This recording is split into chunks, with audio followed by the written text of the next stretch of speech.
안녕하세요. 사연을 부탁해입니다. 오늘의 사연을 소개하겠습니다.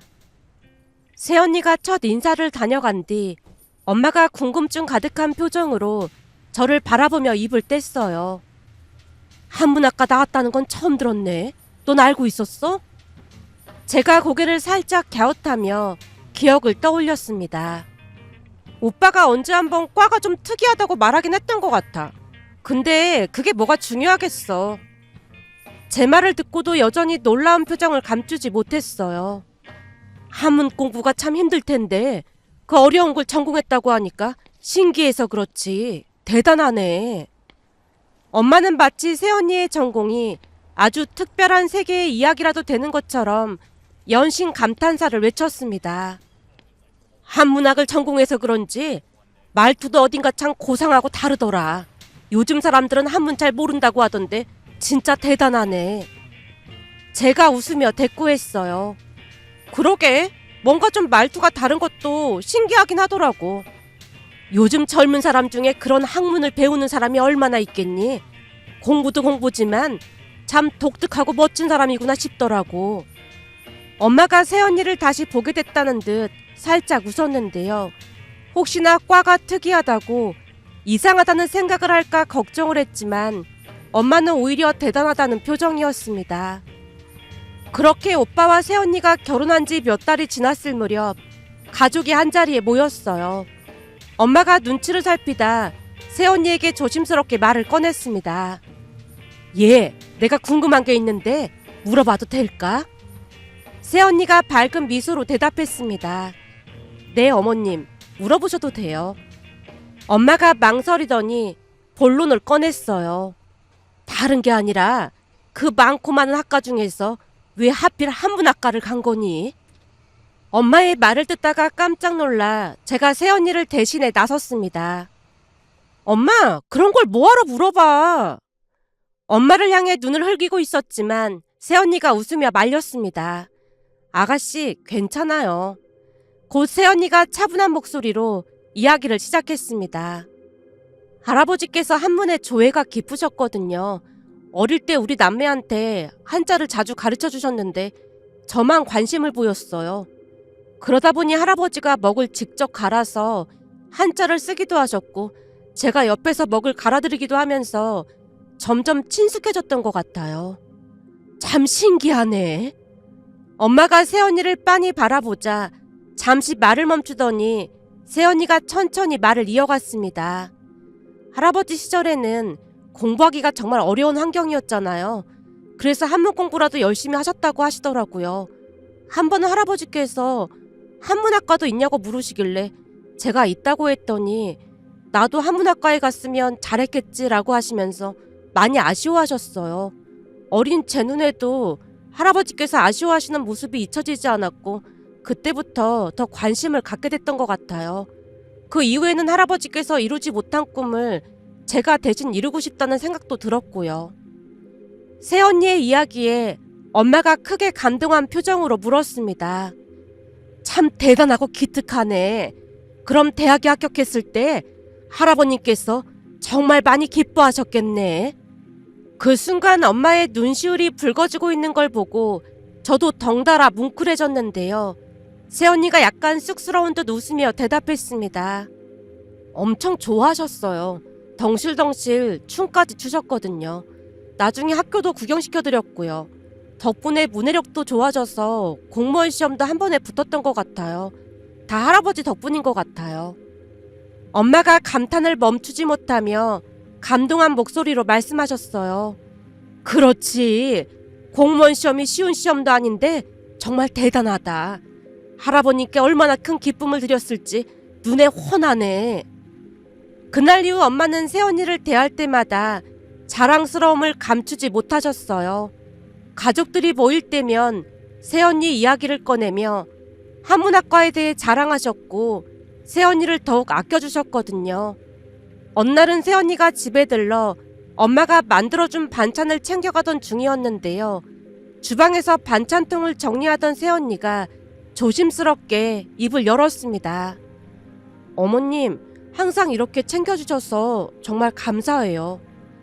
엄마가 환한 웃음을 지으며 대답했어요. 고맙긴. 들어보니 시어머니가 해준 반찬을 버리는 며느리들이 한둘이 아니라고 하던데 이렇게 잘 먹어주니까 오히려 내가 고맙지. 새언니가 부끄러운 듯 웃으며 말했습니다. 어머님 반찬 너무 맛있는걸요? 항상 감사하게 생각하고 있어요.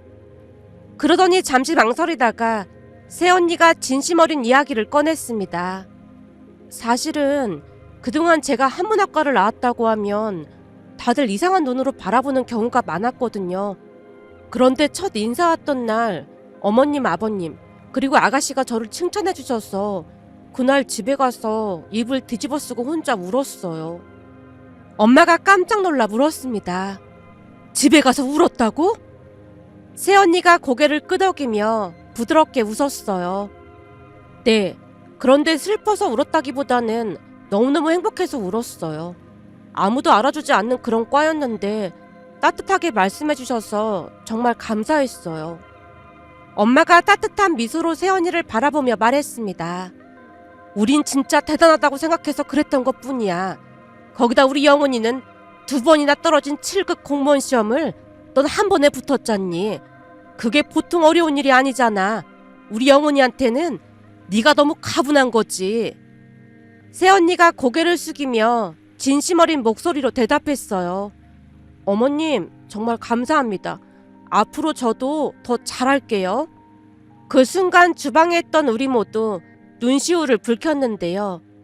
엄마는 나오려는 눈물을 애써 참으며 반찬 뚜껑을 찾는 척했고 저는 괜히 주방 여기저기를 어슬렁거렸습니다. 그날의 따뜻한 대화는 우리 가족 모두의 마음속에 오래도록 남았어요. 그렇게 우리 가족은 서로를 배려하며 잘 지냈습니다. 그러던 어느 날은 퇴근 후 집에 들어갔는데 이상한 기운이 감돌았어요. 평소 밝던 집안 분위기가 어딘가 냉랭했고 부모님 표정도 무거웠습니다. 무슨 일이 있나 싶어 거실에 앉아 계신 엄마에게 다가가 조심스럽게 물었어요. 엄마, 무슨 일 있는 거야? 엄마가 한숨을 내쉬며 대답했습니다. 그게 네 아빠가 회사를 나와야 할 것 같다지 뭐니. 우리 부장님은 아빠보다 나이도 많은데 아직 잘 다니고 있는데 벌써 회사를 나가라고 했단 말이야? 순간 놀란 나머지 저도 모르게 그 말이 튀어나왔는데요. 제 말이 끝나기 무섭게 엄마가 제 손을 잡아 끌더니 제 방으로 데리고 들어가 문을 닫고는 낮은 목소리로 나무랐습니다. 지금 네 아빠 완전 우울 모드인데 그런 말을 하면 어떡해. 아니, 그냥 아빠 나이가 아직 정년 퇴직할 나이는 아니잖아. 엄마가 깊은 한숨을 내쉬며 말을 이어갔어요. 회사가 어렵다고 나이 많은 사람들은 다들 나가줬으면 했다더라고. 이래서 큰 회사를 다니던지 해야지. 그동안 월급도 쥐꼬리만큼 줘놓고는 하는 짓이 참 과간도 아니라니까. 속에서 열불이 난다는 듯 엄마가 손으로 부채질을 하며 답답함을 토로했습니다. 그 모습에 걱정스러운 표정으로 물었어요. 엄마, 근데 아빠 이제 어떡해? 어떡하긴 뭘 어떡해. 당분간 집에서 쉬어야지. 아빠 성격에 집에서 쉬는 게 쉽지 않을 텐데. 엄마도 제 말에 동의하듯 고개를 끄덕이더니 중얼거리듯 말을 이어갔습니다. 그래서 말인데 우리 그냥 지방에 내려가서 살까봐. 지방에 내려가다니. 요즘 귀농 귀촌 그런 거 많이 하잖아. 농사 짓는 것도 나쁘지 않을 것 같아서 하는 말이야. 제가 고개를 저으며 단호히 대답했습니다. 말이 되는 소리를 해. 친구 고모도 귀농했다가 완전 질려서 다시 올라왔잖아. 친구 말로는 텃세도 심하고 진짜 장난 아니래. 엄마 성격에 절대 못 버틸걸? 엄마가 잠시 말을 멈추더니 다시 한숨을 내쉬며 입을 뗐어요. 그럼 나이도 아직 한창인데 네 아빠를 계속 놀게 할 순 없잖아. 거기다 네 아빠 성격에 집에 가만히 있다가는 병 날걸. 우선은 이직자리부터 알아봐야지. 네 아빠 나이에 이직이 어디 쉬운 일인 줄 알아? 엄마의 얼굴에는 근심 걱정이 가득했는데요. 뭐라고 위로를 해야 할지 몰라 잠시 적막해졌습니다. 하지만 마음 한구석에서는 어떻게든 방법이 있겠지라는 희망의 끈을 놓지 않으며 아빠에게 새로운 일자리가 생기길 바랐습니다. 문제는 아빠가 퇴직한 지 몇 달이 지나도록 새로운 일을 찾는 일이 쉽지 않았어요. 엄마가 오빠 부부에게는 절대 알리지 말라고 당부했지만 시간이 흐를수록 계속 숨기는 게 마음에 걸렸고 결국 어느 날 새언니에게 놀러 간다고 하고는 집에 가서 조심스럽게 이야기를 꺼냈습니다. 사실은 할 말이 있는데요. 아빠가 회사 그만두신 지 몇 달 됐어요. 새언니가 놀란 얼굴로 되물었어요. 아가씨, 아버님이 회사를 그만두시다니요? 그게 무슨 말이에요? 제가 천천히 상황을 설명하기 시작했습니다. 그게 회사에서 나가라고 해서 나오셨어요. 그 뒤로 일자리 알아보고 계신데 쉽지가 않은 모양이에요. 며칠 전에는 새벽에 혼자 술을 마시고 계시더라고요. 예전처럼 잘 웃지도 않고 내내 한숨만 쉬고 계세요. 말없이 제 이야기를 듣던 새언니 표정이 점점 어두워졌고 제가 계속해서 말을 이어갔습니다. 얼마 전에는 아빠가 친구 모임에 다녀왔는데 친구분 중 한 분이 이래서 좋은 회사를 다녀야 한다면서 한창 일할 나이에 퇴직이 말이 되냐는 말까지 했다나 봐요. 그날 이후로 아빠가 더 우울해지신 것 같아요. 제 이야기에 새언니가 심각한 표정으로 다시 입을 뗐어요. 그런 일이 있었으면 말을 하지 그랬어요. 아빠가 일자리 다시 구하면 그때 알린다고 하시면서 엄마가 오빠랑 새언니 걱정한다고 말하지 말라고 했어요. 들어보니 그런 경우 충격이 크다고 하던데 아버님도 많이 힘드실 것 같네요. 제가 고개를 끄덕이며 말했습니다. 말도 마세요. 내내 말씀도 없고 저번에는 아빠가 좋아하는 아구찜 먹으러 갔는데 소주를 드시다가 내가 참 한심한 인간이야 라는 말까지 하시더라고요. 그 말 듣는데 엄마랑 둘이 얼마나 속상했는지 몰라요. 새언니가 잠시 생각하더니 결심한 듯 말했습니다. 그럼 다음 주 주말에 우리가 본가에 들를게요. 오랜만에 다 같이 맛있는 거 먹으러 가는 건 어때요? 아빠 기분이 안 좋아서 가려고 할지 모르겠네요. 우선 엄마한테 말해놓을게요. 새언니가 다정한 미소를 지으며 제 손을 잡았습니다. 아버님도 가족이 곁에 있다는 걸 느끼시면 조금은 괜찮아지실 거예요. 새언니의 말에 옅게 미소를 지으며 고개를 끄덕였는데요. 새언니의 따뜻한 말이 그날 내내 마음에 큰 위로가 되었습니다. 그렇게 며칠 뒤 새언니가 엄마에게 전화를 걸어왔고 바람도 쐴 겸 글램핑을 가자고 했어요. 어릴 적에는 아빠가 캠핑을 좋아해서 자주 다녔지만 우리가 성장한 이후로는 캠핑을 가지 못했는데요. 아마 오빠에게 들은 모양으로 새언니가 글램핑을 추천했던 것 같았습니다. 그날 저녁 엄마가 아빠에게 조용히 물었어요. 여보, 며느리가 글램핑 여행 가자고 하는데 같이 갈까? 글램핑이라는 게 텐트가 이미 다 쳐져 있고 아주 잘 되어 있어서 몸만 가면 된다고 하네. 그래? 그런 곳이 있어? 평소와 다르게 아빠가 관심을 보이길래 저도 얼른 대화에 끼어들었습니다. 아빠, 요즘 엄청 깔끔하고 준비할 것도 없어서 편하게 다녀올 수 있어.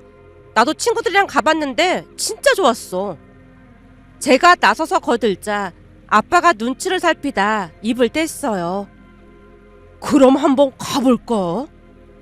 나도 글램핑은 한 번도 안 가봤는데 며느리 얘기 들으니까 꼭 가보고 싶네. 새언니의 제안에 오랜만에 아빠 얼굴이 환해졌습니다.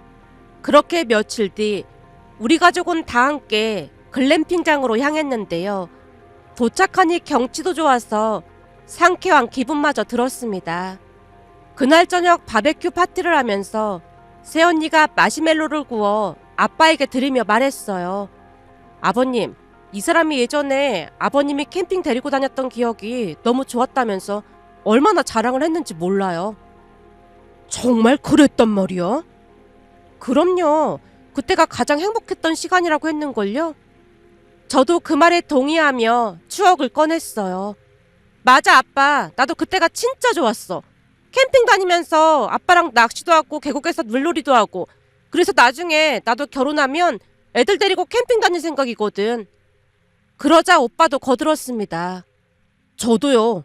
애기 낳으면 꼭 그렇게 해줄 생각이에요. 취업하고 힘든 날도 많았는데 그런 추억들 때문에 버티고 사는 것 같아요. 그런 추억이 없는 친구들도 많은데 우리는 복이 참 많았던 거죠. 우리의 추억 이야기들이 이어지자 갑자기 아빠가 눈물을 흘렸습니다. 다들 놀라 얼어붙은 채 선뜻 말을 꺼내지 못했는데 그때 새언니가 아빠에게 놀라운 말을 꺼냈어요. 아버님, 전에 우리 할아버지께서 한문 공부를 많이 하셨다고 했잖아요. 그래서 어릴 때 공자나 맹자의 글귀를 많이 알려주셨어요. 그 중에서 가장 기억에 남는 말이 있는데요. 새언니가 잠시 말을 멈추고 차를 한 모금 마셨습니다. 모두가 다음 말을 기다리며 조용히 집중하고 있었는데요. 사실 예전에 오빠가 사고가 나는 바람에 원하는 대학에 떨어진 적이 있었어요. 꽤 오랫동안 병원에 입원해 있었거든요. 그때 오빠가 너무 힘들어하면서 밥도 안 먹고 계속 울기만 했는데 그때 할아버지가 오빠에게 이런 말씀을 해주셨어요. 새언니의 목소리는 부드러웠지만 어딘가 단단함이 느껴졌습니다. 맹자가 말하길 하늘이 장차 큰 인물이 될 사람에게는 그 배를 굶주리게 하고 그 뼈를 아프게 하여 그의 의지를 시험하느니 그가 장차 큰 일을 맡았을 때 그 기국과 역량을 시험하기 위함이다. 인생의 큰 시련을 만났거든 자신이 하늘의 선택을 받은 자가 아닌지 되돌아보아라. 새언니가 잠시 말을 멈추고 숨을 고르며 미소를 지었습니다. 그 이후로 저는 어려운 일이 닥칠 때마다 그 말을 떠올리면서 힘을 얻었어요. 아버님도 어쩌면 더 좋은 일이 일어나기 위해 하늘의 시험을 받고 계신 게 아닐까요? 그 말을 들은 순간 아빠의 눈에서 눈물이 뚝 하고 떨어졌고 가족들이 모두 놀라 조용히 아빠의 반응을 지켜봤는데요. 아빠가 손으로 눈물을 훔치며 한참 동안 말없이 있다가 고개를 끄덕였습니다. 그러다 떨리는 목소리로 입을 뗐어요. 나도 내가 왜 이런 일을 겪는지 모르겠다고 생각했는데 네 말을 들으니까 마음이 좀 놓이는구나. 고맙구나. 정말 고마워. 그날 밤 새언니의 진심 어린 위로는 아빠의 마음속 깊은 곳까지 닿았고 가족 모두가 그 순간을 잊지 못할 따뜻한 추억으로 간직하게 되었습니다. 새언니가 해준 맹자의 이야기는 단순한 위로를 넘어서 아빠에게 큰 변화를 가져다 주었어요. 예전에는 무기력하게 기운이 없으셨던 아빠가 어느새 다시 예전의 힘찬 모습으로 돌아오셨거든요. 그 이후 아빠는 열심히 일자리를 알아보러 다니기 시작했습니다. 물론 면접을 보러 가셨다가 마음 아픈 소리를 듣기도 하셨지만 예전처럼 기가 죽은 모습은 아니었어요. 오히려 괜찮아, 다음에 더 잘하면 되지라며 오뚜기처럼 다시 일어서는 모습을 보이셨습니다. 그러다 어느 날은 엄마가 조심스럽게 말을 꺼냈습니다. 형부가 일자리 몇 군데 추천해줬는데 한번 넣어볼래? 형님이? 아빠가 놀란 표정을 지으셨는데요. 당신 기분 나쁠까봐 조심스레 묻더라고. 근데 5군데 정도 알려줬으니까 당신만 괜찮으면 이력서 넣어보라고 했어. 아빠가 잠시 생각에 잠기더니 고개를 끄덕이며 말했습니다. 지금 물불 가릴 때가 아니잖아. 이력서 넣어볼 테니까 한번 쳐봐. 사실 아빠는 이모부에 대한 약간의 자격지심 같은 걸 가지고 계셨습니다. 좋은 대학을 나와서 안정적인 직장을 다니는 이모부가 아빠에게는 조금 부담스러웠던 존재였거든요. 그런데 그날은 전혀 개의치 않는 모습이었어요. 아빠가 산책을 다녀오겠다며 집을 나서고 난 뒤 엄마가 조용히 제게 말을 꺼냈습니다. 네 아빠 진짜 많이 편한 것 같지 않니? 그러게. 평소 같았으면 이모부가 추천해준 곳이라고 하면 펄쩍펄쩍 뛰셨을 텐데 오늘은 너무 침착해서 깜짝 놀랐어. 엄마가 흐뭇한 표정으로 미소를 지으며 고개를 끄덕였습니다. 이게 다 네 새언니 덕분이야. 며느리가 그 맹자 이야기를 한 뒤로는 자기 전에 맨날 중얼거리기까지 한다니까. 뭘 중얼거린다는 거야? 인생의 큰 시련을 만났을 때 자신이 하늘의 선택을 받은 자가 아닌지 되돌아보아라. 그 말을 맨날 되뇌이며 자더라니까. 저도 그 말을 떠올리며 고개를 끄덕였습니다. 하긴 나도 그 말이 참 좋더라고. 엄마가 저를 보며 자랑스러운 듯 미소를 지었어요. 그러니까 말이야. 우리 며느리 정말 대단하지 않니? 네 아빠가 이렇게까지 변한 거 보면 정말 하늘이 보낸 복덩이라니까. 그날 저녁 새언니 덕분에 우리 가족이 더 끈끈해진 느낌이 들었어요. 아빠의 변화는 단순히 한 사람의 변화를 넘어 가족 전체에 긍정적인 에너지를 퍼뜨리고 있었습니다. 아빠는 새언니 덕분에 다시 힘을 내셨고 본격적으로 취업을 알아보기 시작했습니다. 그러던 중 극적으로 작은 회사에 취업이 되었다는 소식을 전해왔어요. 그날 밤 우리는 가족끼리 작은 축하 파티를 열어 함께 기쁨을 나눴습니다. 그런데 얼마 뒤 아빠가 회사에서 회식을 하고 돌아온 날이었는데요. 갑자기 놀라운 이야기를 꺼냈습니다. 오늘 회식을 했는데 사장님이 나한테 뭐라고 했는 줄 알아? 뭐라고 했는데? 엄마가 호기심 가득한 표정으로 물었고 아빠가 감격스러운 표정으로 말을 이어갔어요. 처음에는 내 나이를 보고 뽑을 생각이 없었다고 하더라고. 근데 왜 뽑았대? 나를 소개시켜준 사람이 형님이 아니었다며? 바깥 사돈이 소개해줬다더라고. 그 말을 듣고 저와 엄마는 동시에 놀란 얼굴로 서로를 쳐다봤고 엄마가 약간 당황한 표정으로 말했어요. 며느리가 당신 기분 상할까봐 절대로 말하지 말라고 신신당부를 했는데. 그러자 아빠가 태연하게 웃으며 말했습니다. 괜찮아. 월급 타면 사돈한테 밥 한 번 거하게 살 생각이야. 암튼 사장님 말로는 서류 전형은 소개로 통과시켰지만 적당히 둘러댈 생각이었다고 하더라고. 근데 면접 볼 때 내 표정을 보고 뽑게 됐대. 표정을 보고 뽑다니? 그건 또 무슨 말이야? 아빠가 사장님께 들은 이야기를 차근차근 풀어놓았습니다.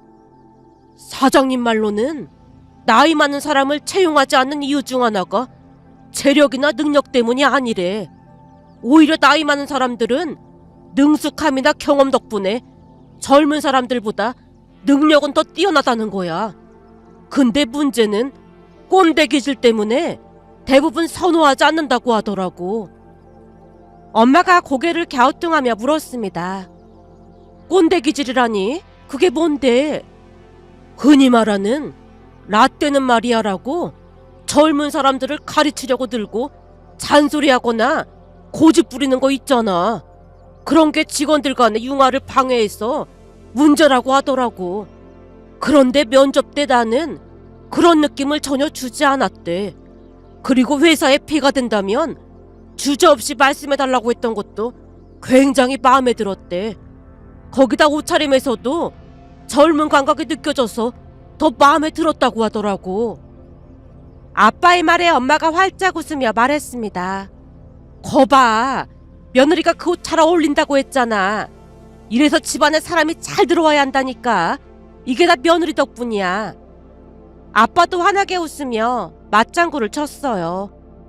그러게 말이야. 요즘 회사에서 내 별명이 젊은 오빠야, 젊은 오빠. 젊은 직원들이랑도 얼마나 잘 통하는지 모른다니까. 전에 다니던 회사보다 훨씬 더 재미있어. 아빠가 회사 이야기를 설레는 표정으로 계속 풀어놓으셨고 우리 가족은 그런 아빠의 모습을 보며 안도와 기쁨을 느꼈습니다. 문득 며칠 전 새언니가 다시 글램핑을 가자고 제안했는데요. 부모님이 아이처럼 기뻐하며 좋아하셨습니다. 그 모습을 보며 새언니가 우리 가족에게 가져다준 행복을 다시금 느낄 수 있었습니다. 새언니 덕분에 아빠는 자신감을 되찾았고 가족 모두가 더 따뜻하고 행복해졌으니까요. 이 글을 통해 새언니에게 깊은 감사의 마음을 전하고 싶어 이렇게 글 남겨봅니다. 오늘의 사연은 여기까지였습니다. 즐겁게 보셨다면 구독, 좋아요 부탁드립니다. 고맙습니다.